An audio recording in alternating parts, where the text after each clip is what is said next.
The situation does not remain contained. It never does. What began as a controlled operation has now fractured into multiple points of tension, each one feeding the next. While Ates and Merkin remain bound inside one room, the pressure outside grows heavier by the minute, spreading through corridors, stairwells, and command rooms like a slow-burning fire that no one can put out. In another section of the compound, raised voices cut sharply through the air. Men are no longer whispering. There is no pretense of calm.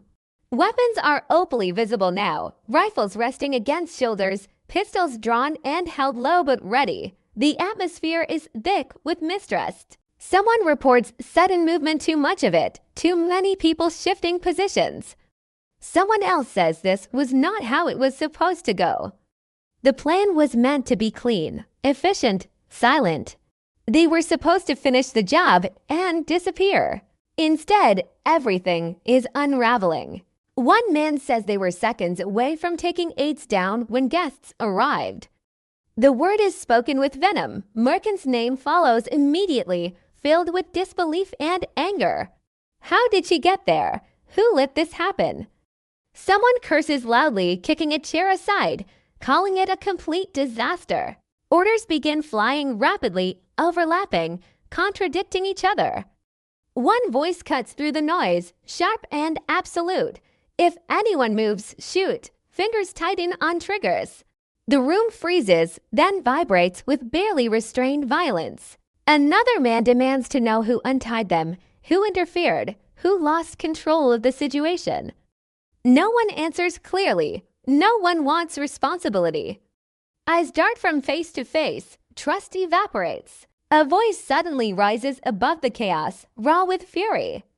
The man swears that if Ates is harmed, not a single person in that house will leave alive. The threat is not theatrical. It is spoken with the certainty of someone who means every word. Another man snaps back, reminding him that orders came from higher up, that emotions have no place here. Authority clashes violently. For a split second, it feels like the guns might turn inward. Then something unexpected happens. A man admits his daughter is missing. The room shifts instantly. The words land with weight. Even the most aggressive men hesitate. The admission cuts through the brutality, exposing something human underneath.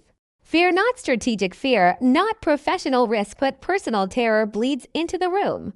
The man says he understands panic. He understands what it means not knowing where someone you love is, not knowing if they are alive or dead. His voice cracks slightly before he regains control.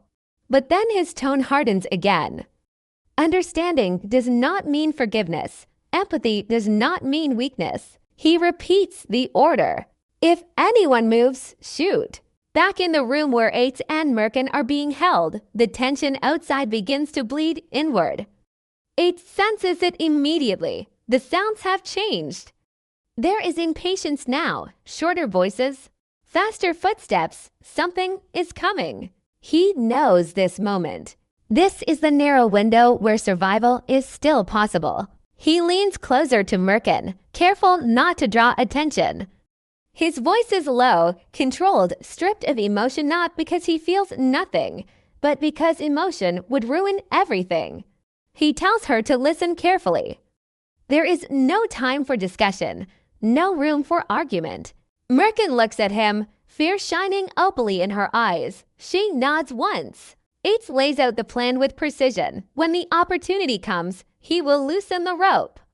The moment his hands are free, she must move behind the door, completely behind it, out of sight. When the men enter, she must run. As fast as she can, without hesitation, without looking back. Merkin's breath stutters. Her first instinct is refusal. She shakes her head, whispering that she will not leave him alone. Ates cuts her off sharply. He tells her she has to. He says he cannot leave her here, not for a second. He can fight, she cannot, not against this. She tries to argue, her voice breaking. Ates does not soften. He becomes colder, firmer, because this is the only way she will listen. He tells her this is not a choice. This is survival. Their only chance. Slowly, painfully, Merkin nods. It makes her repeat the instructions back to him. Hide, run, do not stop. Do not hesitate. She repeats the words, each one heavier than the last.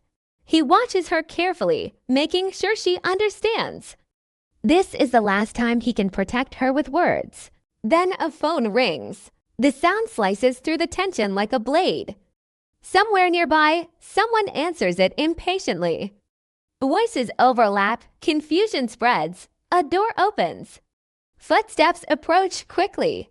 It moves. He shifts his wrists, pressing into the smallest weakness in the knot the tiny give Merkin created earlier. Pain explodes through his arms as the rope bites into torn skin, but he ignores it. He forces his hands apart, muscles screaming, the fibers strain. A man bursts into the room. What's going on here? He demands. Who untied you? It does not answer. The rope snaps free. Everything happens at once. It lunges forward with explosive force, slamming into the man before he can react. The impact drives him backward into the wall. Merkin gasps, frozen for half a second in disbelief. Now it shouts. Merkin moves. She darts behind the door exactly as instructed, pressing herself flat against the wall as more men rush in, shouting. Gunfire erupts almost instantly.